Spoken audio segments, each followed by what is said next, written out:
ವಿಶ್ವಾಮಿತ್ರ ಮಹರ್ಷಿಗಳು ಹೇಳಿದಂತಹ ಅಹಲ್ಯ ಶಾಪ ವಿಮೋಚನೆಯ ವೃತ್ತಾಂತವನ್ನು ಕೇಳಿ ಜನಕರಾಜನ ಪುರೋಹಿತನಾದಂತಹ ಗೌತಮ ಮಹರ್ಷಿಯ ಜ್ಯೇಷ್ಠ ಪುತ್ರನಾದ ಮಹಾ ತಪಸ್ವಿಯಾದ ಅಪೂರ್ವ ತೇಜೋ ವಿಶಿಷ್ಟನಾಗಿದ್ದಂತಹ ಶತಾನಂದನಿಗೆ ರೋಮಾಂಚನವಾಗಿ ಬಿಡುತ್ತೆ.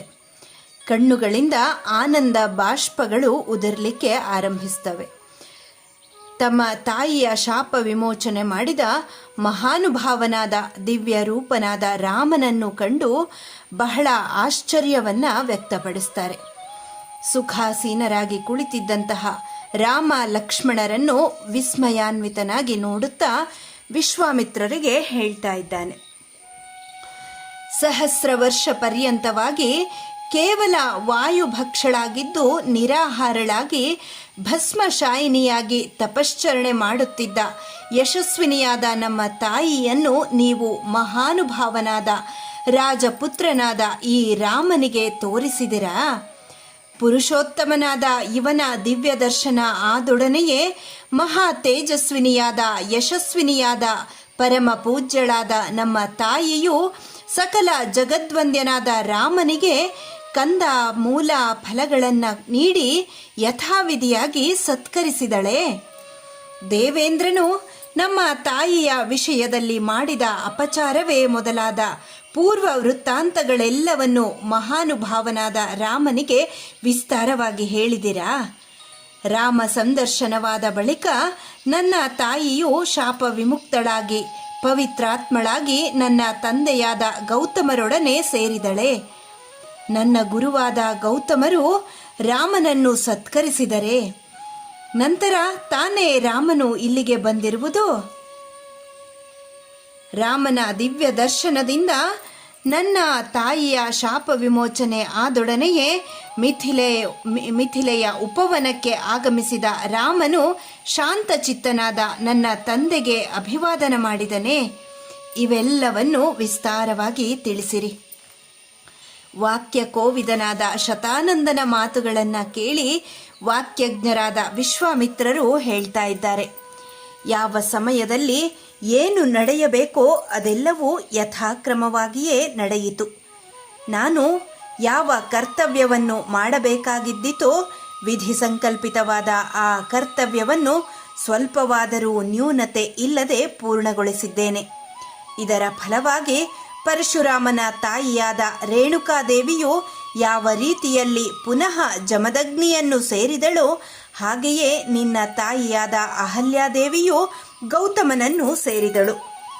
ಪ್ರಾಜ್ಞರಾದಂತಹ ವಿಶ್ವಾಮಿತ್ರರ ಕರ್ಣಾನಂದಕರವಾದ ಮಾತುಗಳನ್ನು ಕೇಳಿ ಮಹಾ ತೇಜಸ್ವಿಯಾದ ಶತಾನಂದ ರಾಮನಿಗೆ ಹೇಳ್ತಾ ಇದ್ದಾನೆ. ರಾಘವ, ಅಪರಾಜಿತರಾದ ವಿಶ್ವಾಮಿತ್ರರೊಡನೆ ನೀನು ಇಂದು ಇಲ್ಲಿಗೆ ಆಗಮಿಸಿರುವುದು ನಮ್ಮ ಭಾಗ್ಯವೇ ಸರಿ. ನಿನಗೆ ಸ್ವಾಗತ. ಇವರು ಅಘಟಿತ ಘಟನಾ ಸಾಮರ್ಥ್ಯ ಉಳ್ಳವರು. ಇತರರಿಂದ ಯೋಚಿಸಲಾಗದ ಕಾರ್ಯವನ್ನೂ ಮಾಡಿ ತೋರಿಸುವ ಪೌರುಷ ಉಳ್ಳವರು. ತಪಸ್ಸಿನಿಂದಲೇ ಬ್ರಹ್ಮರ್ಷಿಗಳಾದವರು. ಇವರ ಪ್ರಭಾವವು ಅಪರಿಮಿತವಾದುದು. ಇವರ ಪ್ರಭಾವ ಎಷ್ಟು ಎಂಬುದನ್ನು ಅಳೆಯಲು ಯಾರಿಂದಲೂ ಸಾಧ್ಯವಿಲ್ಲ.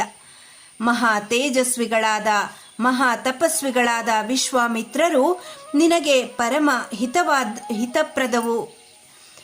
ಹಿತಪ್ರದ ಎಂದು ತಿಳಿ. ಇವರು ನಿನಗೆ ರಕ್ಷಕರಾಗಿದ್ದಾರೆ. ನಿಶ್ಚಯವಾಗಿಯೂ ನಿನಗಿಂತಲೂ ಅದೃಷ್ಟಶಾಲಿಗಳು ಈ ಪ್ರಪಂಚದಲ್ಲಿಯೇ ಯಾರೂ ಇರುವುದಿಲ್ಲ. ಮಹಾತ್ಮರಾದ ಇವರ ತಪೋಬಲವು ಎಂತಹುದು, ಭವ್ಯವಾದ ಚರಿತ್ರೆಯನ್ನು ಇವೆಲ್ಲವನ್ನು ವಿಸ್ತಾರವಾಗಿ ಹೇಳುತ್ತೇನೆ ಕೇಳು. ಇವರು ಹಿಂದೆ ಧರ್ಮಾತ್ಮರಾಗಿ ಸಕಲ ವಿದ್ಯಾಪಾರಂಗತರಾಗಿ ಯಾವಾಗಲೂ ಪ್ರಜೆಗಳ ಹಿತಚಿಂತಕರಾಗಿ ಶತ್ರುಧ್ವಂಸಕರಾಗಿ ಅನೇಕ ವರ್ಷಗಳ ಕಾಲ ಧರ್ಮದಿಂದ ರಾಜ್ಯ ಪಾಲನೆ ಮಾಡುತ್ತಿದ್ದರು. ಈ ಮಹಾನುಭಾವರ ವಂಶಾವಳಿಯನ್ನು ಹೇಳುತ್ತೇನೆ ಕೇಳು. ರಾಮ, ಪ್ರಜಾಪತಿ ಬ್ರಹ್ಮನಿಗೆ ಕುಶ ಎಂಬ ಮಾನಸ ಪುತ್ರನಿದ್ದನು. ಅವನು ಭೂಪಾಲನೆಗಾಗಿಯೇ ಬ್ರಹ್ಮನಿಂದ ನಿಯೋಜಿಸಲ್ಪಟ್ಟು ಭೂಪತಿಯಾದನು. ಧಾರ್ಮಿಕನಾದ ಬಲಶಾಲಿಯಾದ ಕುಶನಾಭ ಎಂಬುವನು ಅವನ ಮಗ. ಕುಶನಾಭನಿಗೆ ಸುಪ್ರಸಿದ್ಧನಾದ ಗಾಧಿ ಎಂಬ ಮಗನು ಹುಟ್ಟಿದ. ಮಹಾನುಭಾವನಾದ ಗಾಧಿಯ ಪುತ್ರನೇ ಮಹರ್ಷಿಗಳಾದ ಈ ವಿಶ್ವಾಮಿತ್ರರು. ನಾನು ಹಿಂದೆಯೇ ಹೇಳಿದಂತೆ ಮಹಾಬಲಶಾಲಿಗಳಾದಂತಹ ಇವರು ಅನೇಕ ಸಾವಿರ ವರ್ಷಗಳವರೆಗೆ ಆನುವಂಶಿಕವಾಗಿ ಪ್ರಾಪ್ತವಾದ ಈ ಭೂಮಿಯನ್ನು ಧರ್ಮದಿಂದ ಪರಿಪಾಲನೆ ಮಾಡುತ್ತಿದ್ದರು. ಒಮ್ಮೆ ಇವರು ತಮ್ಮ ಅಕ್ಷೌಹಿಣಿ ಸೇನೆಯನ್ನು ಸಿದ್ಧ ಮಾಡಿಕೊಂಡು ವಿಜಯ ಯಾತ್ರೆಗಾಗಿ ಭೂಪ್ರದಕ್ಷಿಣೆ ಮಾಡಲು ಹೊರಟರು. ಅನೇಕಾನೇಕ ಪಟ್ಟಣಗಳನ್ನು, ದೇಶಗಳನ್ನು, ನದಿ ನದಗಳನ್ನು, ಪರ್ವತ ಗಿರಿ ದುರ್ಗಗಳನ್ನು, ಮಹಾ ಅರಣ್ಯಗಳನ್ನು, ಮಹರ್ಷಿಗಳಿಂದ ಸಂಸೇವ್ಯವಾದ ಆಶ್ರಮಗಳನ್ನು ದಾಟಿಕೊಂಡು ಕಡೆಗೆ ವಸಿಷ್ಠರ ಆಶ್ರಮಕ್ಕೆ ಆಗಮಿಸಿದರು. ಆ ಆಶ್ರಮದ ಶೋಭೆಯು ಅವರ್ಣನೀಯವಾಗಿತ್ತು. ನಾನಾ ವಿಧವಾದ ಪುಷ್ಪಲತೆಗಳಿಂದಲೂ ವೃಕ್ಷಗಳಿಂದಲೂ ಸಮೃದ್ಧವಾಗಿತ್ತು. ನಾನಾ ವಿಧವಾದ ಮೃಗಗಳಿಂದ ತುಂಬಿತ್ತು. ಸಿದ್ಧರು, ಚಾರಣರು, ದೇವ ದಾನವರು, ಗಂಧರ್ವರುಗಳಿಂದಲೂ ಕಿನ್ನರರುಗಳಿಂದಲೂ ಆ ದಿವ್ಯಾಶ್ರಮವು ಪರಿಶೋಭಿಸುತ್ತಿತ್ತು. ಪ್ರಶಾಂತವಾದ ಜಿಂಕೆಗಳಿಂದ ಅದು ತುಂಬಿತ್ತು. ಅನೇಕಾನೇಕ ಶ್ರೋತ್ರಿಯರಾದ ಬ್ರಾಹ್ಮಣರು ಅಲ್ಲಿದ್ದರು. ಆ ದಿವ್ಯಾಶ್ರಮದಲ್ಲಿ ಅನೇಕ ಬ್ರಹ್ಮರ್ಷಿಗಳು, ದೇವರ್ಷಿಗಳು ತಪಸ್ಸನ್ನು ಆಚರಿಸುತ್ತಿದ್ದರು. ಅಲ್ಲಿ ಅಗ್ನಿಸದೃಶರಾದ ತೇಜಸ್ವಿಗಳಾದ ವೇದಾಧ್ಯಯನ ಸಂಪನ್ನರಿದ್ದರು. ಚತುರ್ಮುಖನಿಗೆ ಸಮಾನರಾದ ಮಹಾಮಹಿಮರಿಂದ ಆ ಆಶ್ರಮವು ಪರಿಪೂರ್ಣವಾಗಿ ಇತ್ತು. ಅವರಲ್ಲಿ ಕೆಲವರು ಕೇವಲ ನೀರನ್ನೇ ಆಹಾರವನ್ನಾಗಿ ತೆಗೆದುಕೊಳ್ಳುತ್ತಿದ್ದರು. ಮತ್ತೆ ಕೆಲವರು ಗಾಳಿಯನ್ನೇ ಆಹಾರ ರೂಪದಲ್ಲಿ ಸೇವಿಸುತ್ತಾ ತಪಶ್ಚರಣೆಯಲ್ಲಿ ನಿರತರಾಗಿದ್ದರು.